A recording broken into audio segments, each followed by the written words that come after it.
Now this first one is known as the Parisian cutter. Wind it through the potato like a corkscrew. When the cutter appears on the opposite side, pull the cutter out.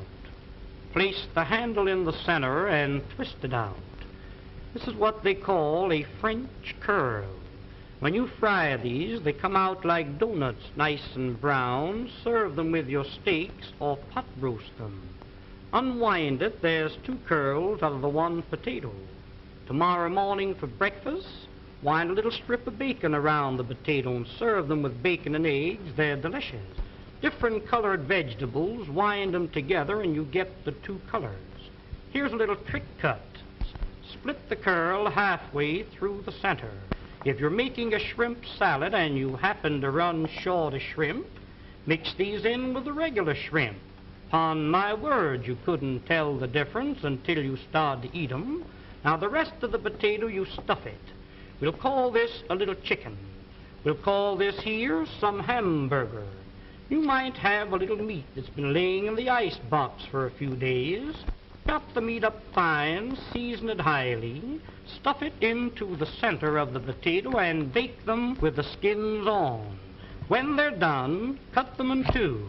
Serve them on the half shell, just like that. Serve them in slices when company calls. The more company you have, the thinner you cut the slices. If your mother-in-law calls, give her a beak piece like that. Now the second tool in the set is known as the garnishing knife. Everything you cut with this must come out fancy. Watch this, please. You cut down, you turn the potato, and then you cut through the edge. First one way, and then the other. Sweet potatoes cut like this. Drop them into a little batter of pancake flour and fry them. When they're golden brown, sprinkle molasses on them. Serve them with strips of bacon for breakfast. Why, they're delicious. Here's beets, you pickle them, and carrots, you steam or cream them. In making the original French fried potato, cut them in thick slices. Put them one on top of each other.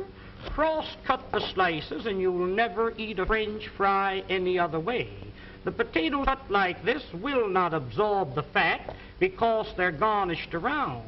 Pineapples cut for your pineapple and cheese salad, cut them the same way. Here is one, and this is a dandy. Cuts any thickness or any size. Open it for a thick slice, close to the top for a thin slice. Saratoga chips, you can make them for 3 or 4 pennies a pound. Just pull the blade towards you like this. If you want the slices thicker than this, open the blade, there's a thick slice. Shoestrings for your Friday fish dinner, cut them down like this. Chop them up for your vegetable soup. What this knife is really intended for is for cutting the cabbage. You know the old-fashioned board, how you rip and tear, sometimes nipping the ends off your fingers. Lay it flat and pull it lightly towards you over the cabbage. The weight of the knife across the cabbage is all that's necessary. Why, ladies, when you get slaw cut as fine as this, you'll certainly appreciate eating it. The crowning feature of the set is the cutter that I'm going to show you now.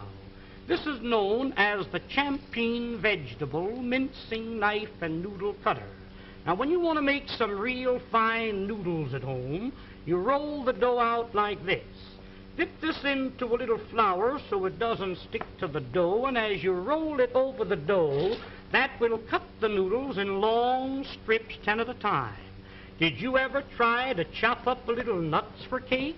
Why, I've seen ladies chop nuts and the nuts land up on the ceiling. Sometimes you chop the ends off your fingers. When you want to chop up a little nuts for cake, cooked meat, clams for chowder, soup greens to throw into your soup, making a little pepper or chicken hash is just a few strokes rolling it up and down. Why, here is without a doubt the meanest thing in the world to cut parsley.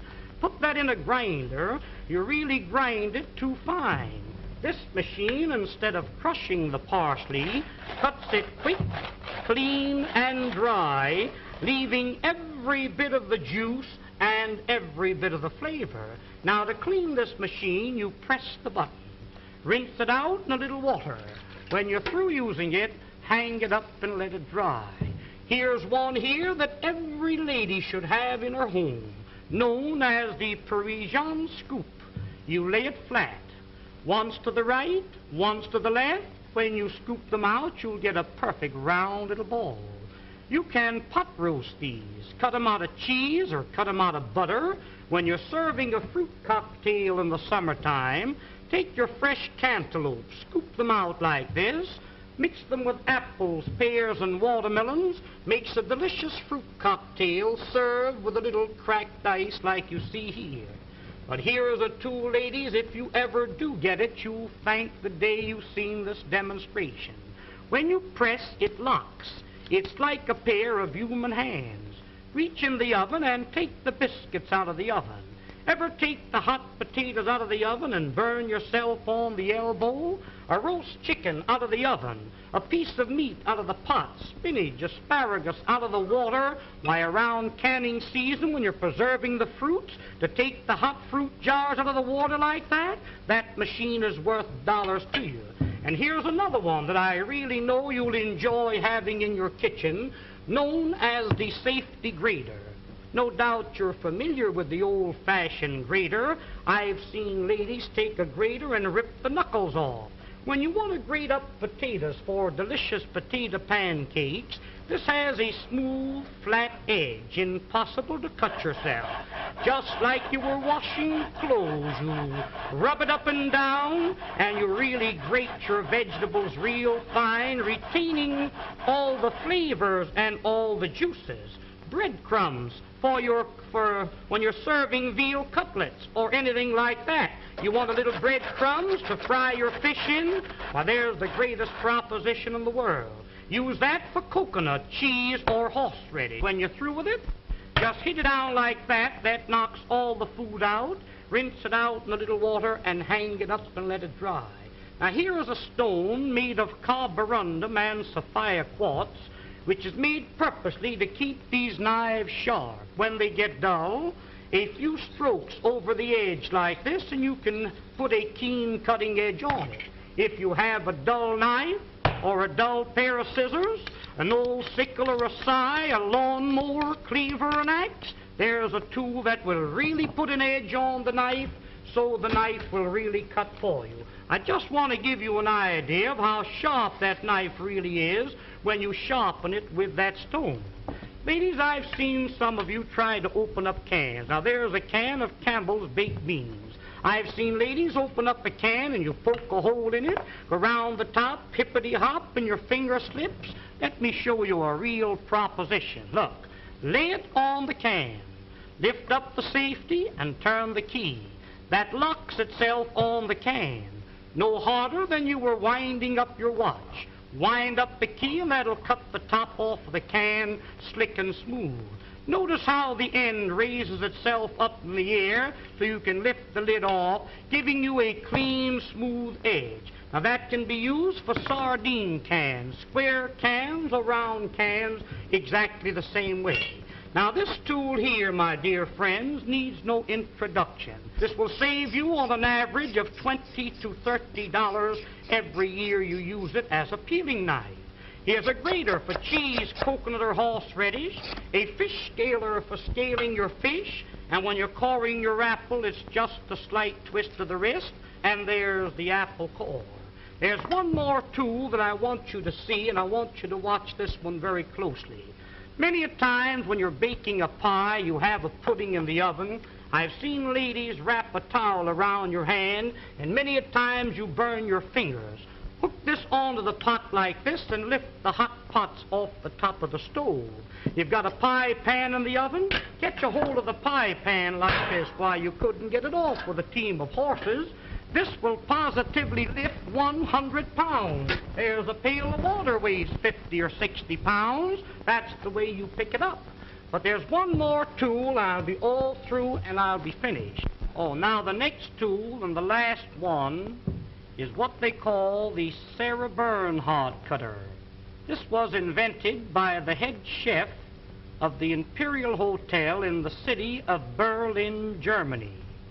You place the screw into the center of the vegetable, twist the vegetable until the threads catch a hold, then you wind this up. You keep winding until you utilize the whole potato. The faster you turn, the quicker the slices. Why, ladies, here's a machine for slicing onions. The first onion that you slice with this cutter, you'll bless the day you've got a hold of it. Every slice cut exactly the same thickness, every slice cut the same size. In making what they call a rosette, pull the vegetable out like this. Pin the ends together with a toothpick, drop that potato into the hot fat and fry it. That will come out like a donut, golden brown. If you're serving a nice fish dinner, a little parsley goes in the center with the fish all around it, makes a very appetizing dish. Did you ever try to slice onions with a knife? You know how you get one thick slice and one thin slice? Run the knife through the center. That will separate each slice individual. Almost like magic, there is every slice cut exactly the same thickness and the same size. Wouldn't you like to have a set like this in your kitchen? Why, of course you would. Now don't forget, attend this theater every week and receive this 12-piece fascinating...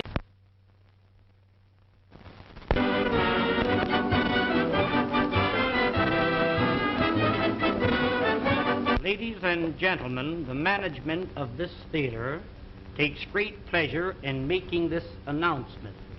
To each lady attending this theater each week, will receive absolutely free a fascinating 12-piece kitchen cutlery set, one piece each time. It is really interesting and amazing to know how you can prepare your meals in an appetizing and pleasing manner.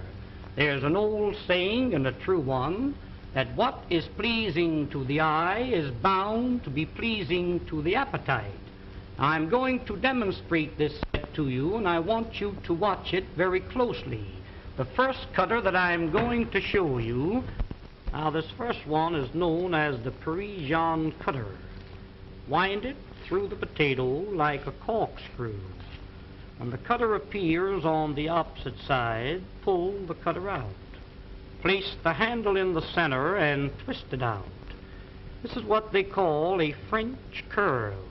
When you fry these, they come out like donuts, nice and brown. Serve them with your steaks or pot roast them. Unwind it, there's two curls out of the one potato. Tomorrow morning for breakfast, wind a little strip of bacon around the potato and serve them with bacon and eggs. They're delicious. Different colored vegetables, wind them together.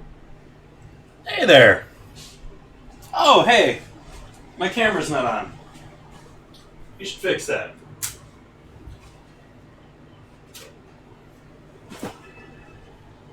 Should turn on the lights, too.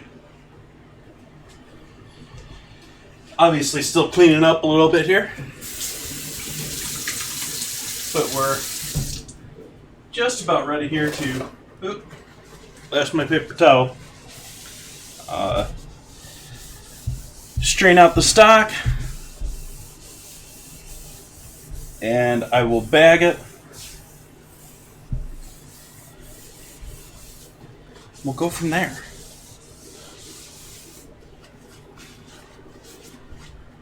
Obviously a bit earlier for me. A little short stream here. We'll do our stock and be out.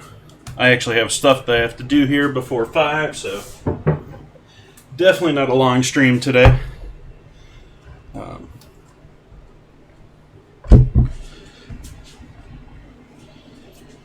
Okay, we got that. We got our stock over here. I just turned the heat off of this. So it's starting to cool down, but it has been cooking all night long. So we're gonna strain that into a different, let's see here, am I even set up to do this today?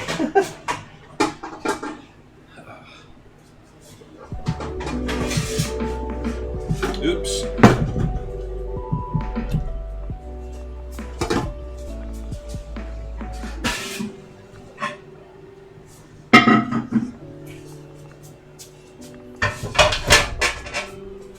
many pots does Jason have?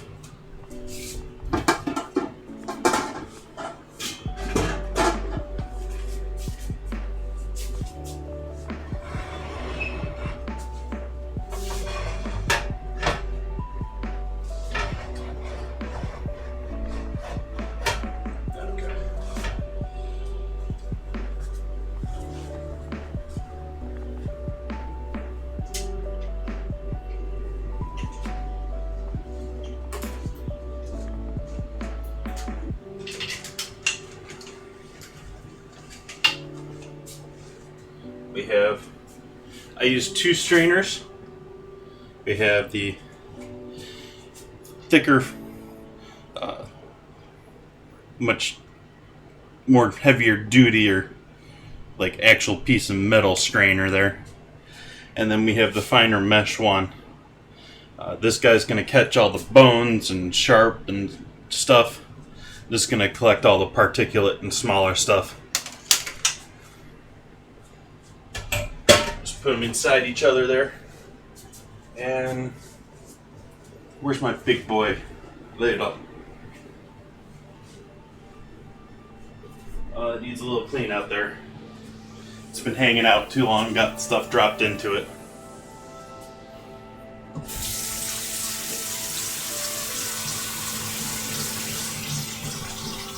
I don't know who would make a mess over there and not clean it up, but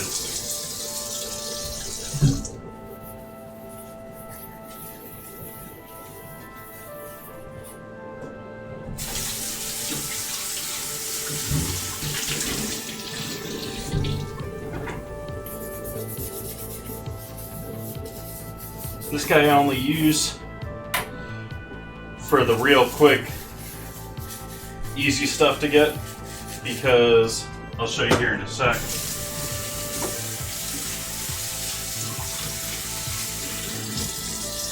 It's not very strong. I wish I had a better version of this actually, because all it essentially is, it's like a bowl that's been welded to, spot welded to. So it's only those 4 little points. You can already see that it's put enough stress on it, it's bent on them. So gonna do the best I can to not put too much stress on that. So we're only gonna use that for the light liquids here on top.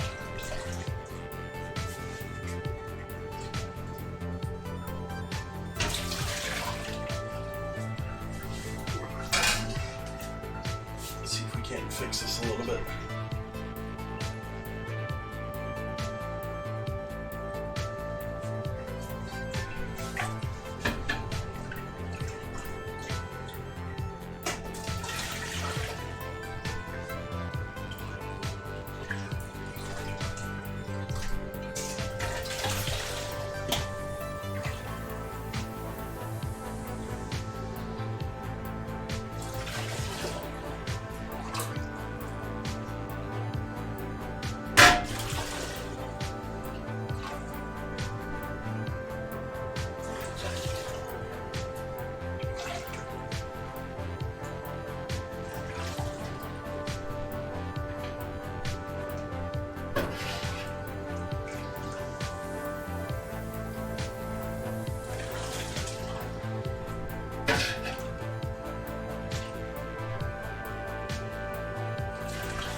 Okay, that's where I'm going with that guy.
sure this guy is still steady.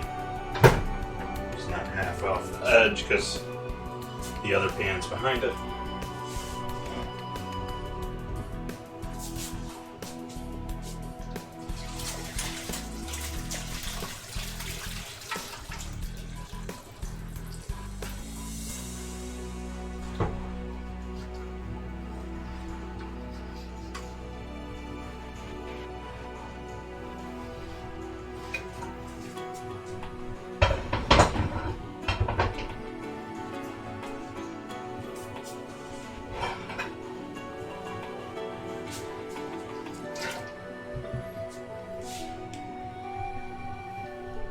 Gonna need this here anyways. Let's move this guy where you can see it a bit better.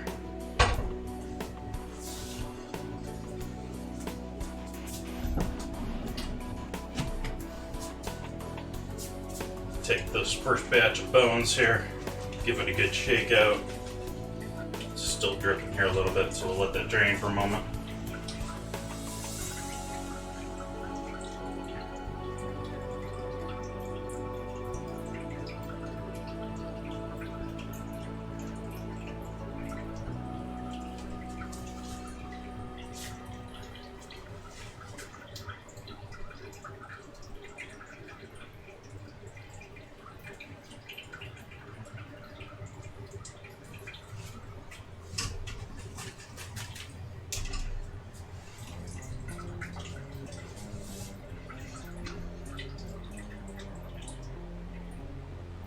Hello.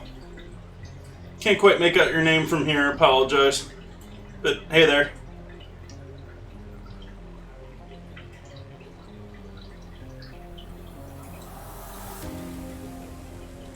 That whole red on black thing from a distance.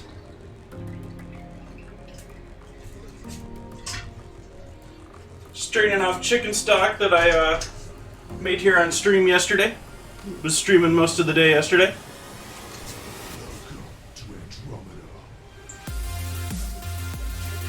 Sort of depends on what type of stock, but generally, it's not going to help the flavor.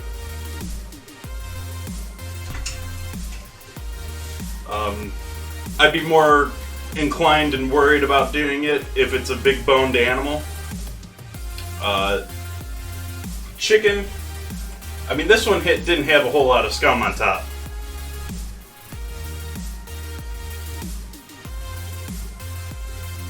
And this is going to get tossed below the counter here. It's just going to sort of disappear for you, but I have a couple of bags inside of a trash bin there that I use for my compost. Let's throw the rest of this in there. This will last a little bit in the pan here.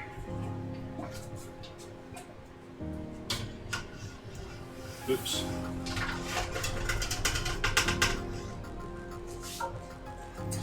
Doesn't want to come out.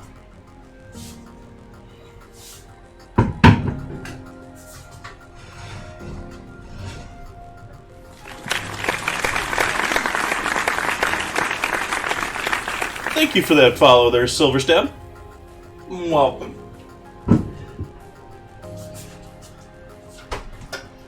Let's give that one last tap. See if we can get all that in there, yeah.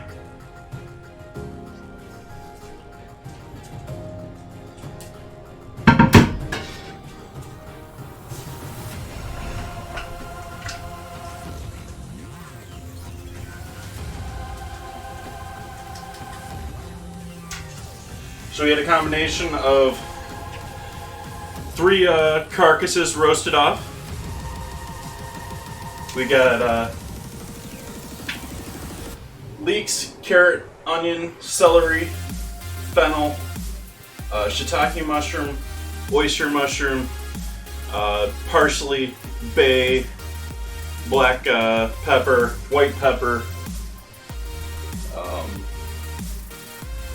I threw a couple of cabbage cores in here too.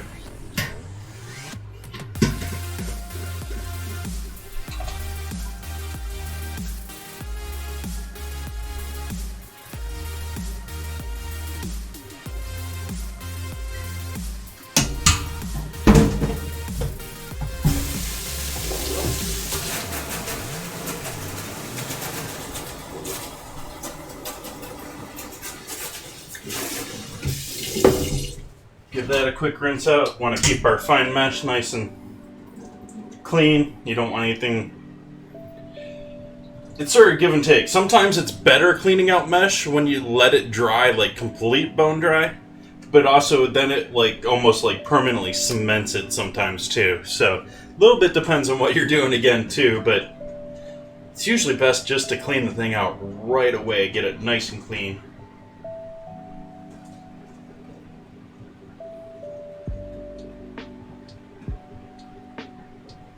Okay.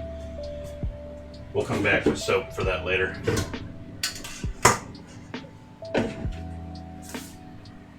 So we'll take our stock. How might I want to do this? I think I might want to take the cutting board out of the picture here today.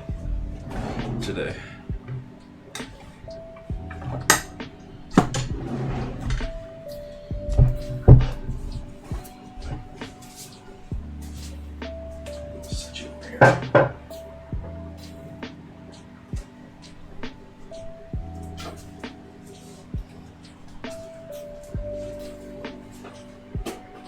Put away a few things over here. Well, I say put away, but I'm more readjusting things so that I can move my large scale.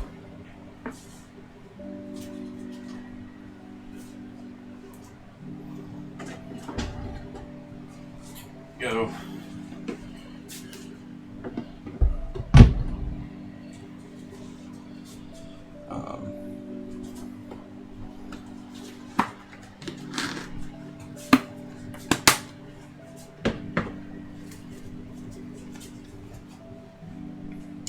I boiled it for most of the day yesterday. It's been cooking overnight. Let's see. Started roasting. It probably got fully on the stove by 1:30. So it's seen probably close to 16 hours. But you really only need to do about 8. You can get away with 6 generally with chicken. I was trying to get away with 5 yesterday, and I was like, yeah, I just can't do it. Let's let it go another day.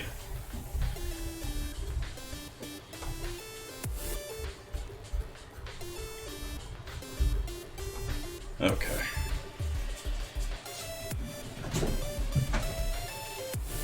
Let's get rid of this compost. We'll give the other strainer a quick rinse out.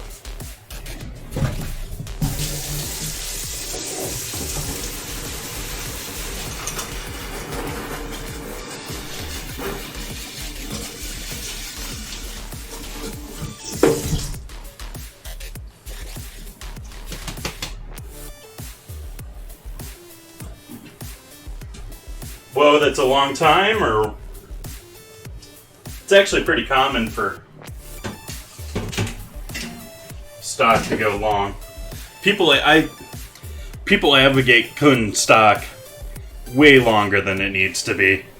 A lot of these people doing bone broth things, telling you fairy tales about cooking things until the bones dissolve. Just don't waste your time.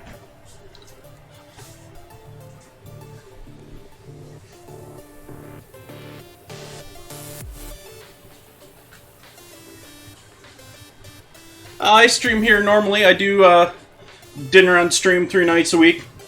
If you look up over there, up underneath the title there, we have Wednesdays, Fridays, and Sundays, 4:30 Pacific. This is a sort of supplemental extra stream today because I didn't quite finish this stock up yesterday.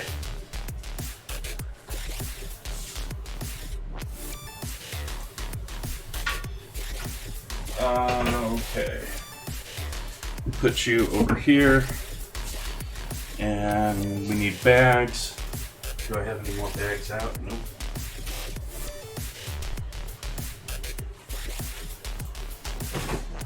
I don't remember running out of bags.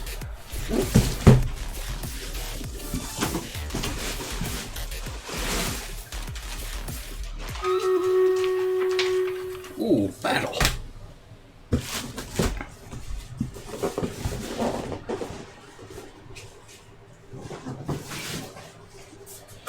It's one of those things where it's sort of set it and forget it. Most professional kitchens have a pot going constantly in the background.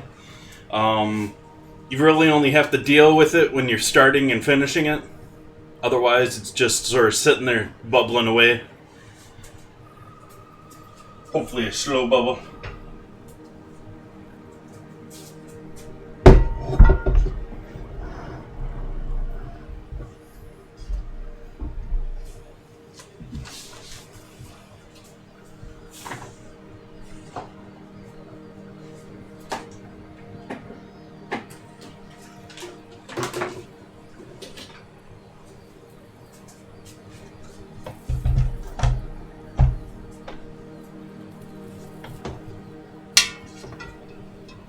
This bag sealer has seen better days.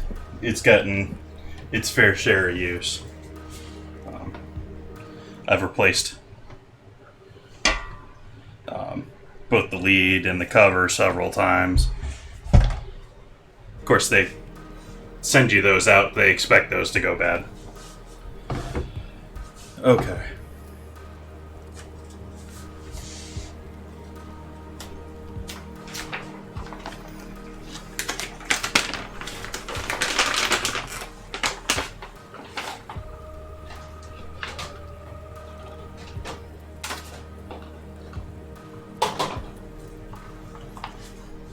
So you got my typical canning funnel.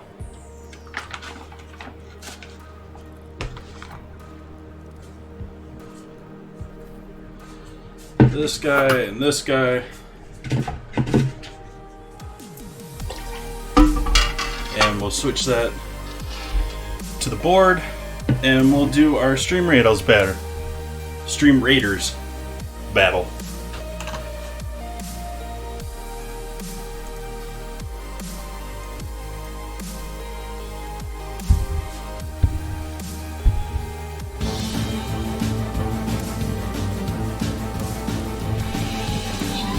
Rogue's going straight for Aldo.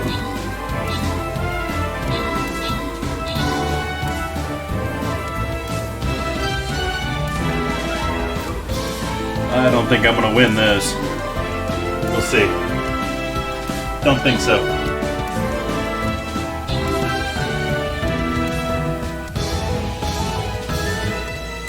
Nope. Whoa.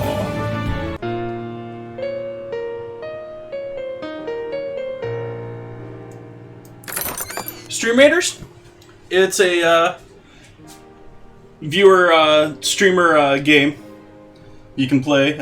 You can join in by going to streamraiders.com and you level up with you can play with several streamers at once. You can level up and there's a full army of different characters you can play with.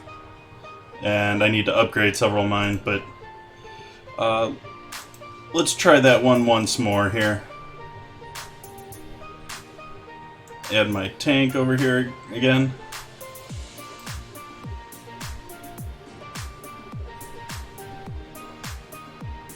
And basically, as a viewer, you can add a new player to the field every 5 minutes, and every 30 minutes there's another battle.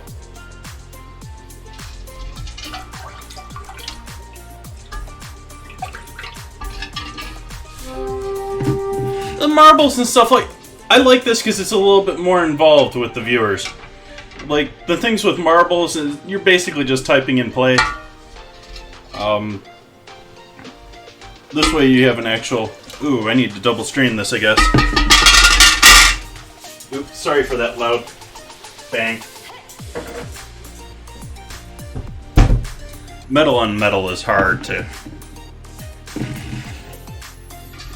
dampen the sound on.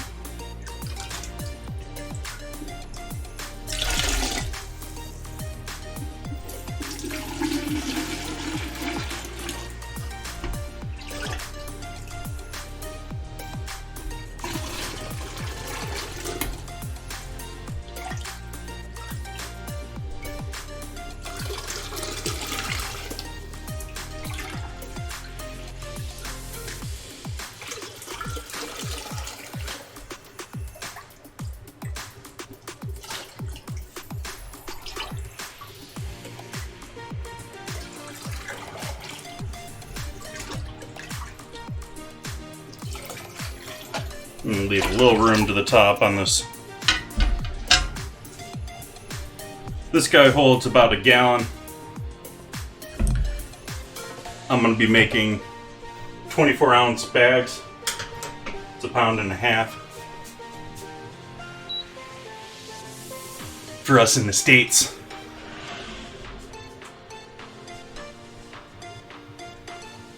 Yeah, I do try and pick up.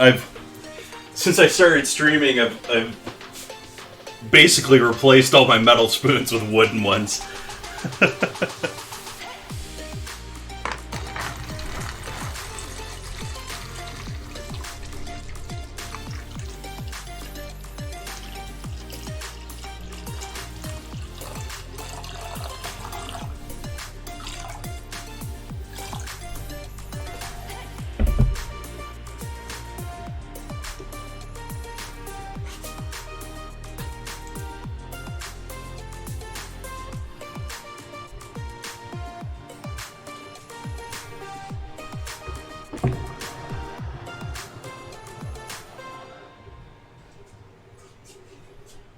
I don't know if you can sort of see that. We're going to have to wait on sealing these. We'll do them bagging them up first.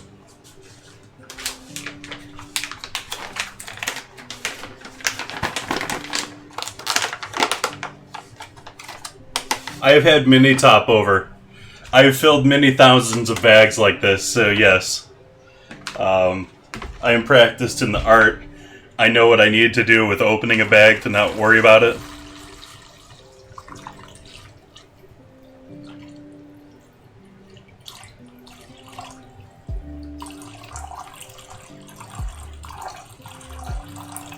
And specifically with these bags. And look at this.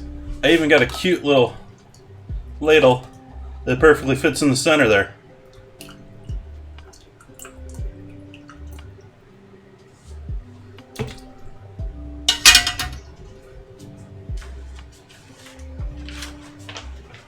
It could be.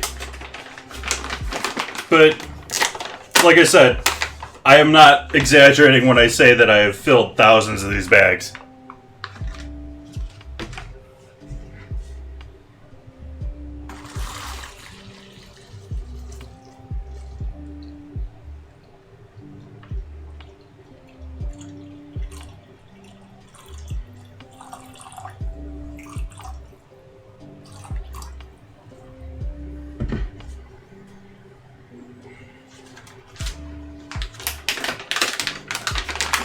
The main thing you need to worry about, and you notice I always take my finger and I pull on it like this, is you need those two edges to be nice. You need a nice solid base on it already formed.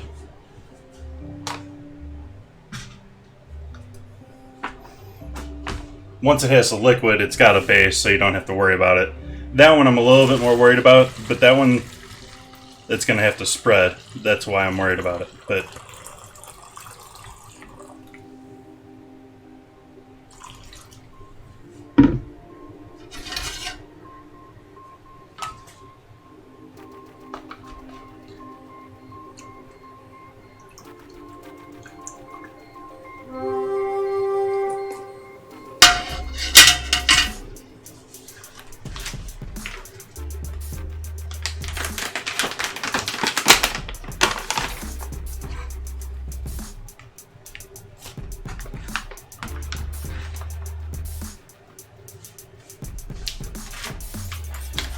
even worse than these is I've had many of my larger bags spill over too. I used to do, when I was making stock to sell it, I used to do 3 pounds, so double that. And so I'd have those knock over and annoy me for the rest of the day. Where'd my strainer go?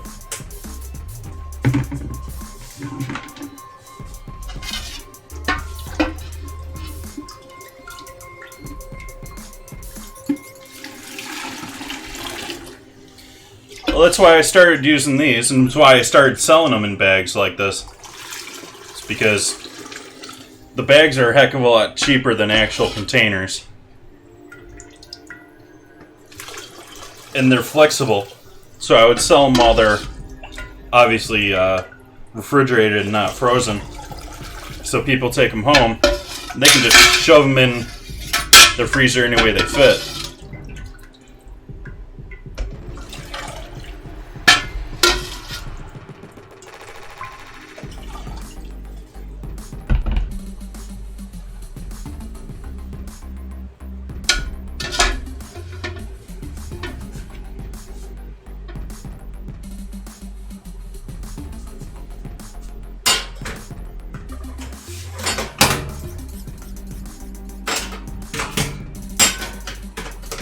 Stay.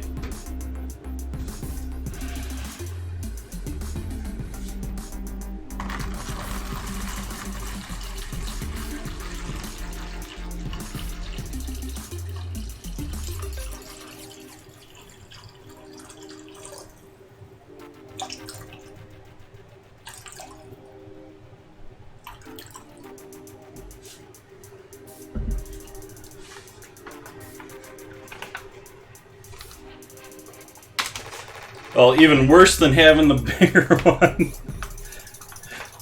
Also, in things that are not fun to have happen, is I used to make stock out of a mobile kitchen.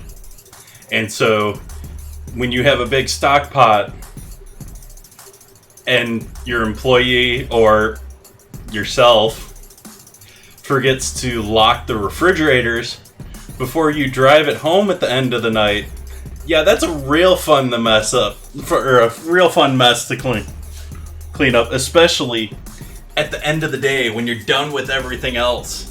You already cleaned the kitchen. You're going home. You get back to the storage depot, and yeah, there's water all over the floor, and it's not water.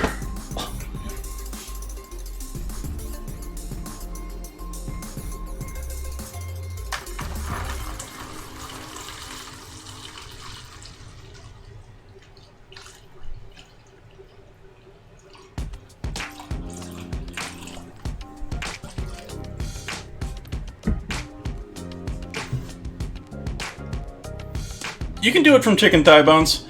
Though I would suggest that you don't really buy chicken thighs anymore, because they've raised the prices on chicken thighs so high at this point. It's not really an advantage. I mean, yeah, if you're using chicken thighs, use chicken thighs. I mean, they're one of the better cuts out of the chicken. But the price on them, I've gotten to the point where I just, even without the fact of doing stock, I've been buying whole birds and breaking them down, because I can then save the carcass and I can save the wings. I'm not a big wing eater. I don't mind wings, but I'm not Mr. Buffalo Wing. And so I'll save the carcass and the wings, and I'll throw those in here. And then I'll use the breasts and the thighs for everything else. That used to be the case here in the States. Now they're pretty much on par with the rest of it. So or even more expensive. So, chicken is one of the cheaper proteins here in the US too, so.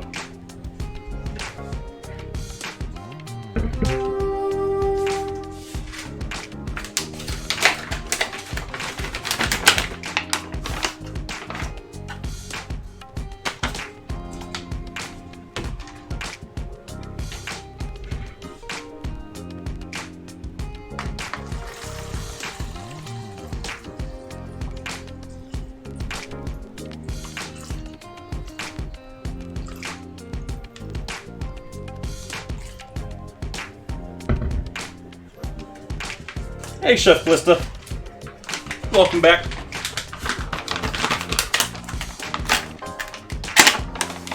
Yep. But I think it's almost gotten to the point where you could throw the carcass out if you're not making stock, and it'd still be worth it to buy a whole chicken.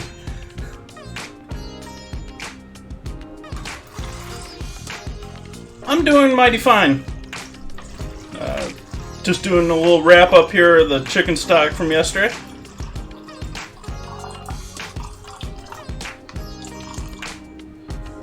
We're about halfway through bagging here.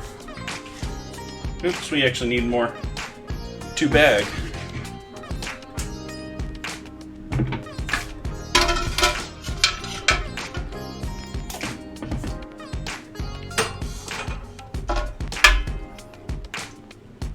Yeah, that's sort of handy.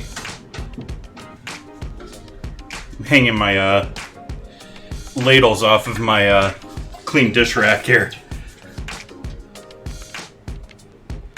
You guys can't really see this.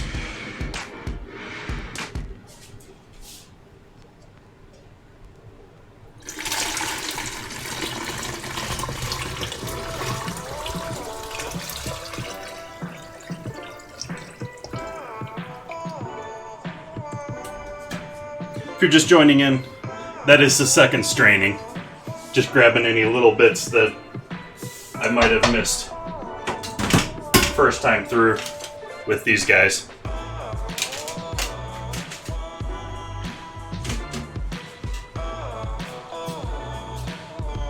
You too, Silver Stab. Thanks for stopping by. I generally leave my stock relatively mild. I like reducing it here at home. I didn't do it with this batch, but quite often I will finish a batch of stock and then reduce it to demi-gloss stage, or reduce it by 50%. And that both saves me room in my freezer. I'm not so worried about refreezer space now that I got this giant chest freezer. I actually sort of want the extra bags of stock to help pack it up and keep it full. So I'm not worried about reducing it myself, but because I also say that because a full freezer is a more efficient freezer. You want your freezer packed so that it doesn't have to constantly generate cold temperatures. So what I used to do is I used to reduce it down to demi-gloss and then put it into, and when you're reducing it, you don't want to have it heavily seasoned. I figure I can always add seasoning later on. I have a tendency to oversalt things as I'm cooking as it is, so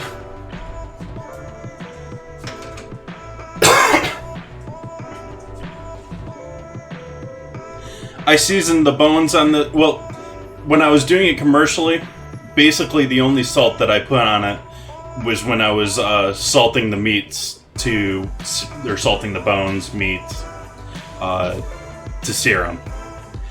This one, I added a bit more salt to it, but just for my tastes, basically.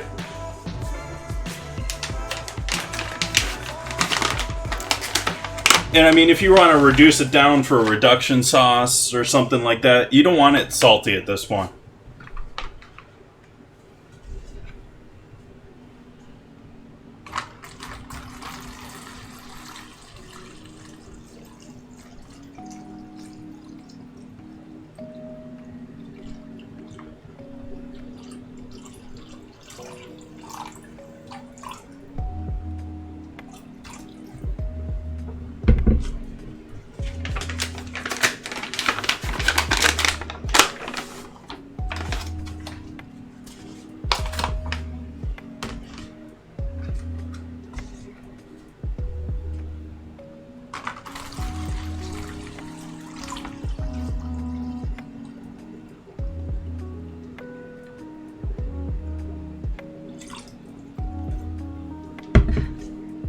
I'm gonna take that one.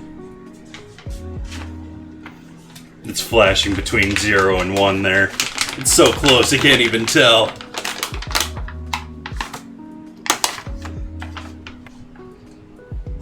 Pound and a half. So 24 ounces.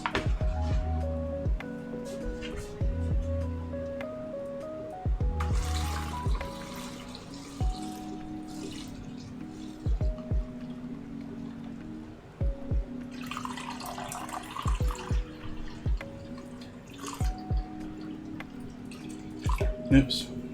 A little over. Oh. We'll just do one bag that's over. That might be too close to close.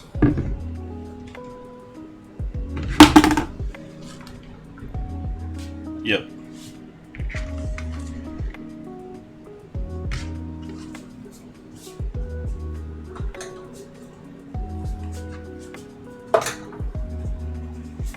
Let's see what we got here.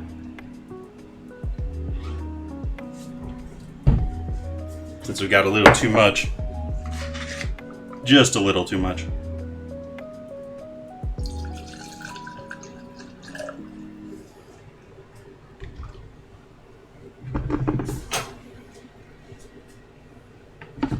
Gotta weigh it with this on there.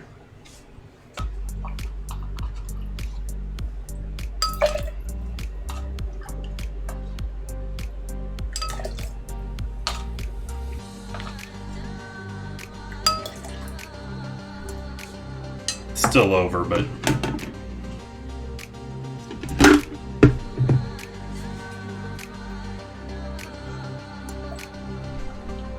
yeah, that needs salt.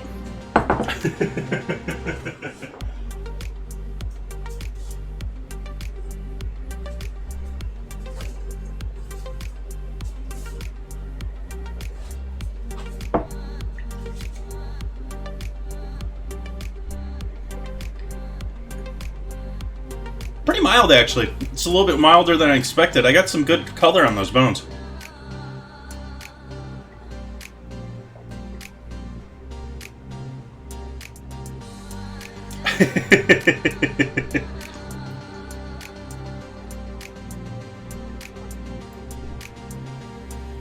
It's got some nice gelatin to that.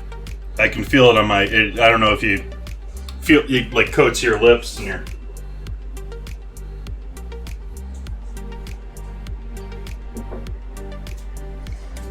Okay.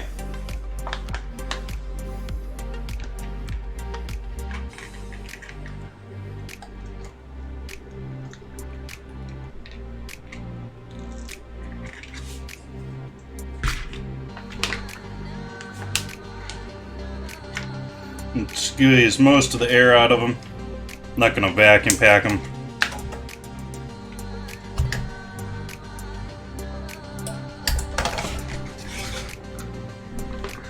And they're sealed for eternity.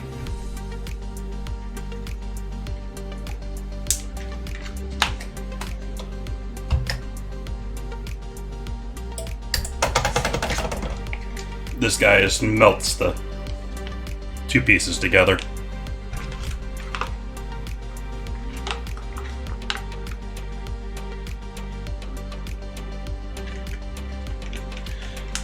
Funny enough, I believe they sell these bags as 8-ounce bags. And I'm putting 24 ounces in them.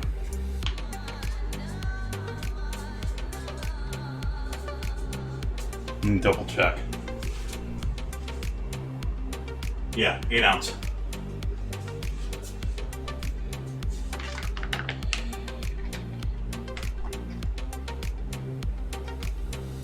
And it's because I sell them it as, for some reason, well, I can understand why economics-wise, but, or history-wise. They sell them by coffee bag weight. So bag is designed to hold 8 ounces of coffee beans. But we got 24 ounces of liquid in it.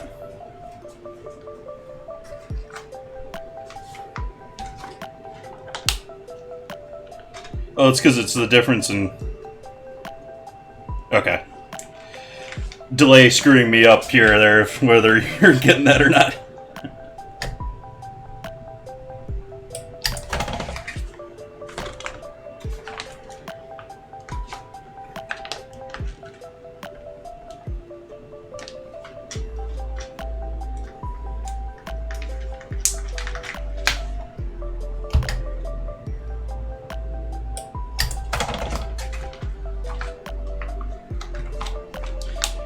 One thing that I do different with my stocks, which I don't know if you caught or not, but I do tend to use fennel with my Mirepoix mini cases. Sort of a 12.5% Mirepoix, 25, 50, even though it's more than 100. But I use about half as much as I do. Yep, a little bit over on that guy. And I'm out of paper towels.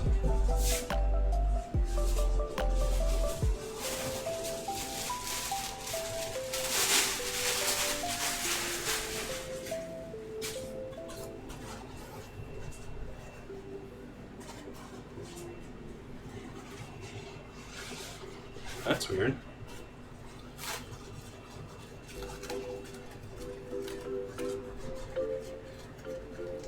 Yeah.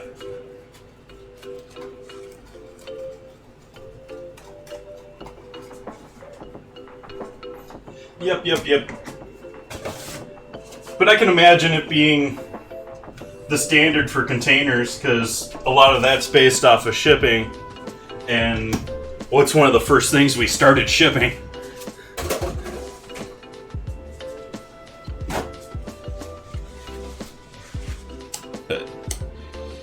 Got a little oil up here in the top of this guy. It generally seals okay even still, but just to make life a little bit cleaner, I'll give that a little bit of a wipe off.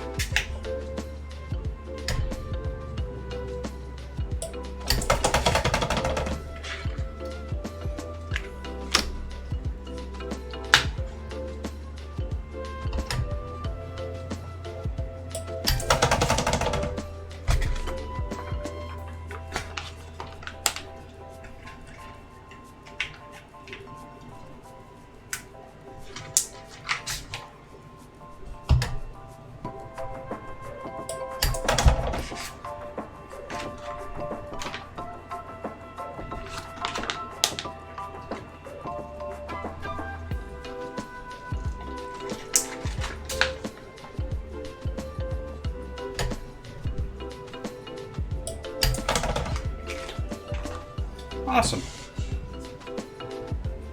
Move our scale back over here.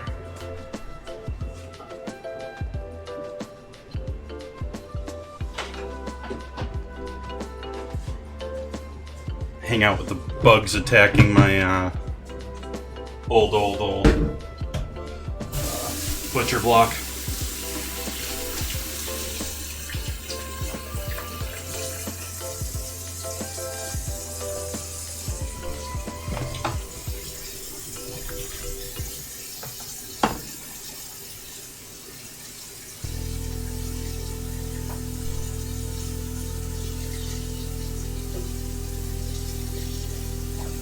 I actually have this all set up so that I can do this, but it doesn't work on cam. So I disassembled my normal setup to do it here on stream today. But normally I have this other counter over here, sort of my coffee / portioning table. And so got my coffee stuff over here, and I've got a scale, and I've got the bag sealer, so I can portion stuff over here, weigh it, seal it, come back over here.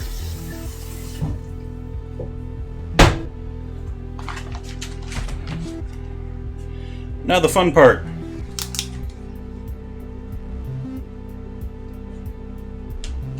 What is the date today? Where's my mouse? Hidden by bags of stock.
This guy's getting used first. This is the big one. 1.8.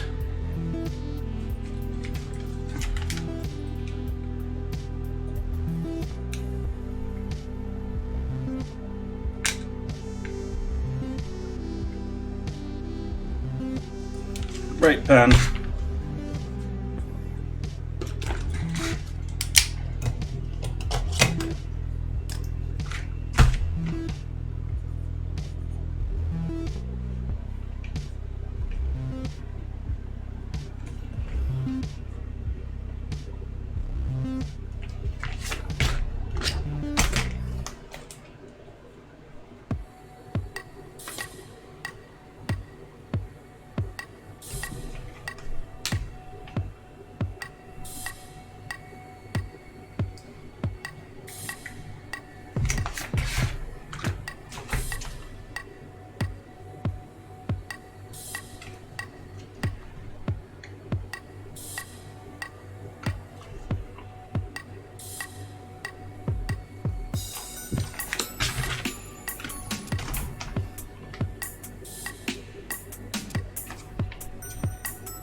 There we go. So we get 3, 6, 9,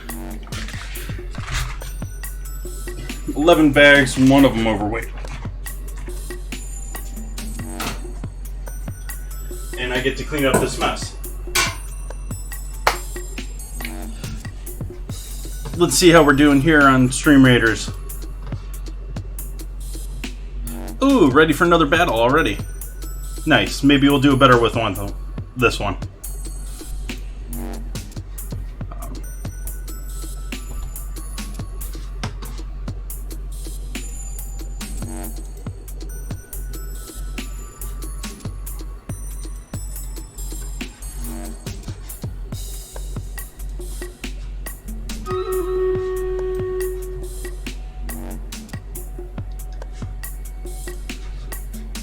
Why don't we give that a start?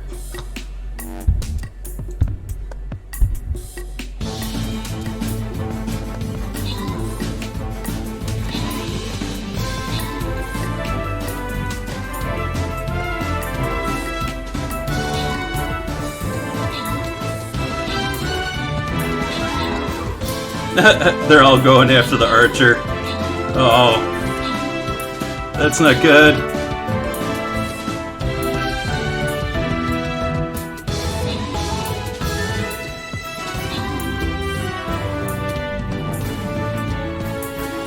Do we get this, or are the chests gonna get us? Is one of these a mob that's gonna kill both of us?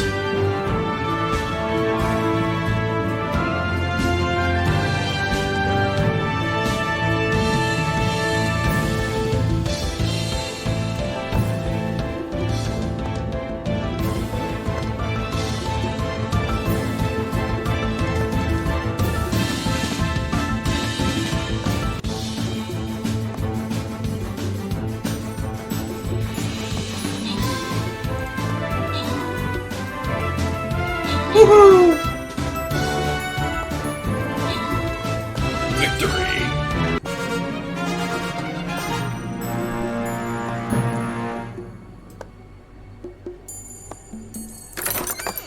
Open up our chest here.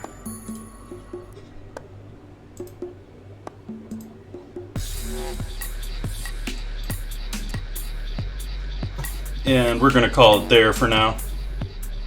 We're gonna see who we can't give a rate up here. Why don't we say hi to Pew? She's just starting up here.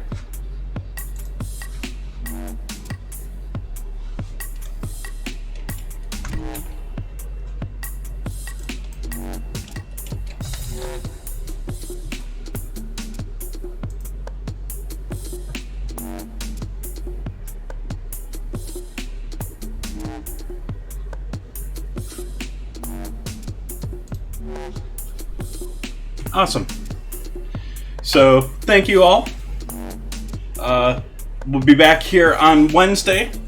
We have the vote going on in Discord for the ingredient choice. Gonna wrap that up tonight. Probably gonna be gummy worms that I have to use for an ingredient on Wednesday. But otherwise, I hope you all have a great day. We're all gonna go hang out with Pew now. She's going to get scared by that new scary game that everyone's playing these days. I can't remember the name too. And I hope you all have a great day. Thanks for joining me.